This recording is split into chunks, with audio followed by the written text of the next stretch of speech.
Hello everyone, मैं ममतेज गुप्ता। आज देखेंगे 6 class geography NCERT chapter 3। Chapter का नाम है पृथ्वी की गतियां।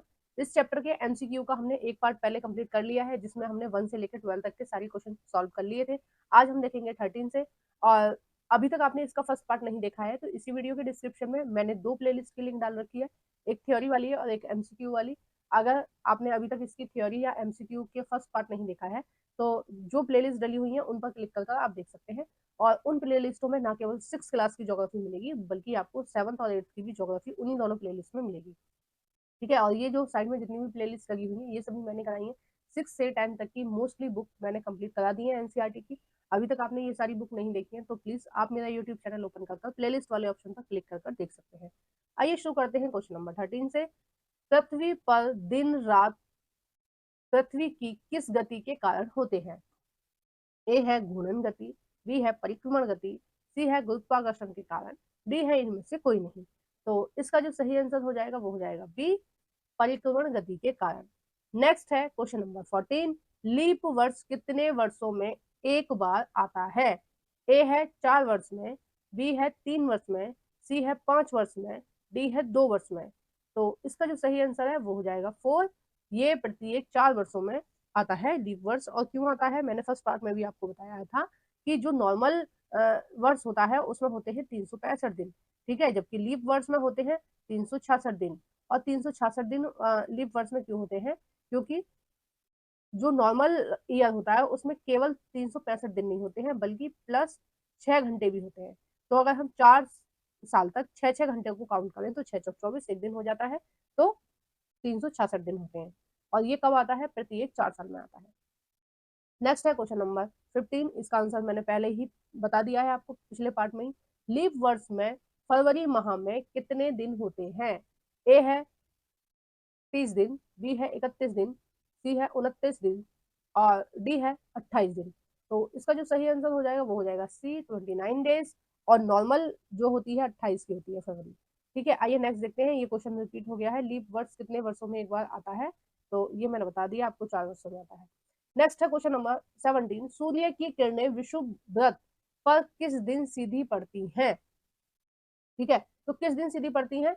ए है 21 मार्च को, बी है 21 जून को, सी है 22 सितंबर को, डी है 23 मार्च को।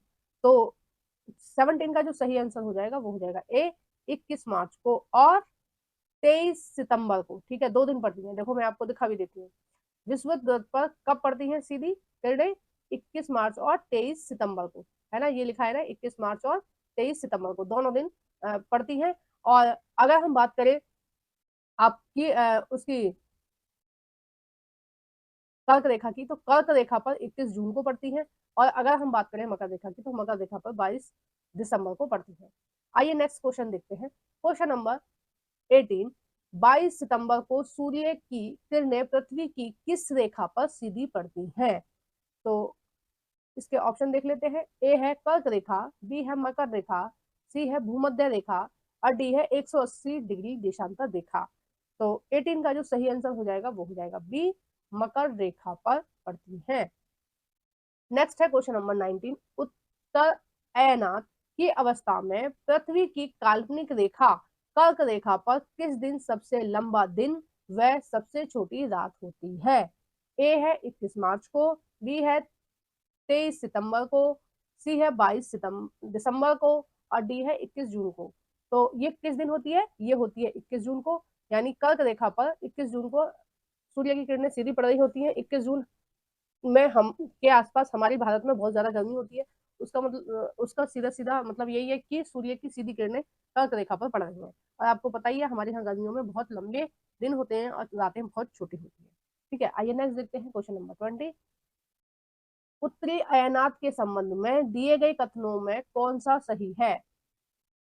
ए है उत्तरी अयनात के समय सूर्य की किरणें कर्क रेखा पर लंबवत पड़ती हैं, बिल्कुल सही है।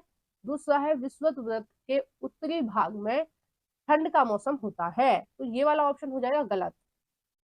उत्तरी भाग में, अब देखो उत्तरी अयनात कब होता है? जून में होता है। ठीक है, जून जून जून के आसपास वाले दिनों में होता है।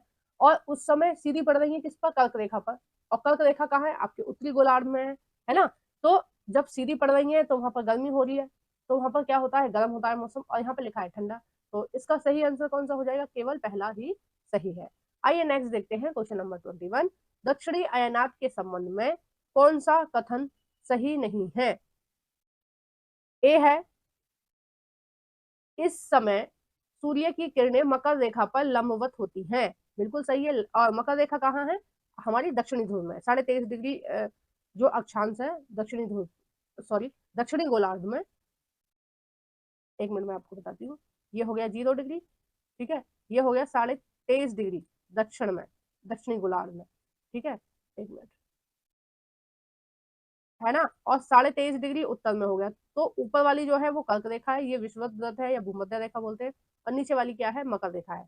तो मकर रेखा पर जो दक्षिणी अयानात होता है उस पर सीधी पड़ाई होती है। कौन से दिन होता है, बताइए आप मुझे, कौन से दिन होता है, कमेंट बॉक्स में बताइए। बी है, दक्षिण गोलार्ध में छोटे दिन एवं लंबी रातें वाली ऋतु होती है, ठीक है। और सी है, दक्षिणी ध्रुव सूर्य की ओर झुका होता है, ये सही है कि दक्षिणी अयानात में क्या होता है, दक्षिणी ध्रुव सूर्य की ओर झुका होता है।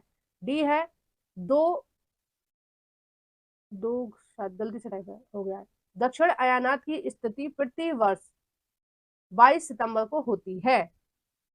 तो 21 का जो सही आंसर हो जाएगा वो हो जाएगा बी, क्योंकि इन्होंने क्या पूछा था, इन्होंने पूछा था कौन सा सही नहीं है।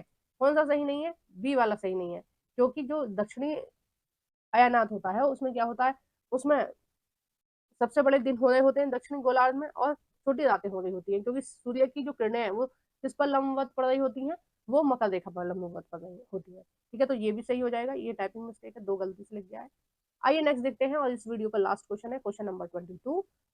विषुव के संबंध में दिए गए कथनों पर विचार कीजिए।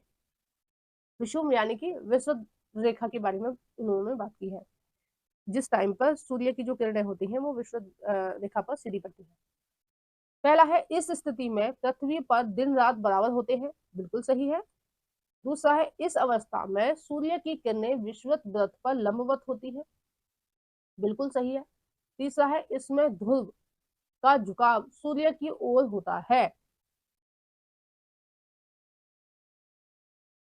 तो इस 22 का जो सही आंसर हो जाएगा वो हो जाएगा सी, पहला और दूसरा सही है, जबकि तीसरा जो है वो गलत है। क्यों गलत है, इसमें ध्रुव का झुकाव सूर्य की ओर होता है, नहीं होता है। पृथ्वी बिल्कुल सीधी होती है इसमें, ठीक है, इस तरह से। और जब सूर्य की किरणें यहाँ पर सीधी पड़ रही होती हैं तो इसको, इसी अवस्था को क्या बोलते हैं, विषुव बोलते हैं, ठीक है। और जब सूर्य की जो किरणें हैं वो इधर पड़ रही होती हैं, ठीक है, कर्क रेखा पर पड़ रही होती हैं, तो इसको उत्तरी अयानात बोलते हैं। और जब दक्षिण में पड़ रही होती है तो दक्षिणी अयानात बोलते हैं, यानी मकर रेखा पर सीधी पड़ रही होती है, ठीक है। तो आई होप आपको वीडियो अच्छी लगी हो, और अगर आपको कुछ चीजें क्लियर नहीं है तो आप पहले इसकी थ्योरी वाली वीडियो देखिए, फिर अपने आप आपको सारी चीजें क्लियर हो जाएंगी, ठीक है। और अभी तक आपने मेरे चैनल को सब्सक्राइब नहीं किया है तो प्लीज मेरे चैनल को सब्सक्राइब कर देना। अगर लाइक नहीं किया तो लाइक कर देना, और कमेंट बॉक्स में बताना आपको वीडियो कैसी लगी। जो भी फ्रेंड आपके एनसीईआरटी पढ़ना चाहते हैं उन सभी फ्रेंडों के साथ मेरी इस वीडियो को शेयर कर देना। Thank you for watching everyone.